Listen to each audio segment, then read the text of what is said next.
এই যে এত সুন্দর পৃথিবী, আর এই পৃথিবীতে এত সুন্দর সুন্দর প্রাণী, জীব জন্তু, গাছপালা, সাগর, নদী, এসব কিভাবে সৃষ্টি হয়েছিল জানো? এই বিষয়ে বাইবেল কি বলেছে সেটাই আজ তোমাদের আমি শোনাচ্ছি। তাহলে শোনো। প্রথম দিন প্রভু সৃষ্টি করলেন আলো আর অন্ধকার। আলোর নাম দিলেন দিন, আর অন্ধকারের নাম দিলেন রাত্রি। দ্বিতীয় দিন তিনি সৃষ্টি করলেন কি বলতো? দ্বিতীয় দিন সৃষ্টি করলেন মেঘ, আর সেই মেঘ থেকে অনেক বৃষ্টি আনলেন এই পৃথিবীর বুকে।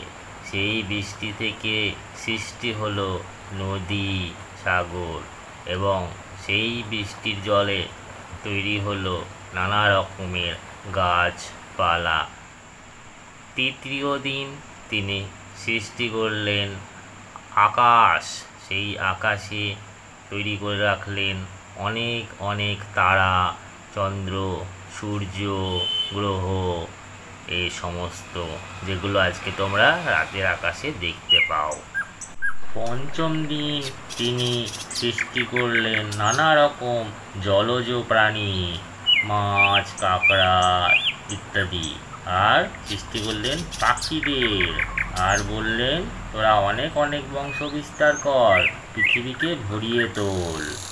তারপরে ষষ্ঠ দিন তিনি জীব জন্তু তৈরি করলেন, বাঘ, ছাগল, জিরাফ, বেড়া, যত রকমের প্রাণী দেখতে পাও সমস্ত তিনি সৃষ্টি করলেন। এবং শেষ হলো ষষ্ঠ দিন। সপ্তম দিন এসে তিনি ভাবলেন সব সৃষ্টি হলো, কিন্তু আমার আসল সৃষ্টি করা হয়নি। তাই তিনি সপ্তম দিন মানুষ সৃষ্টি করলেন, যেটা পৃথিবীর সর্বশ্রেষ্ঠ সৃষ্টি।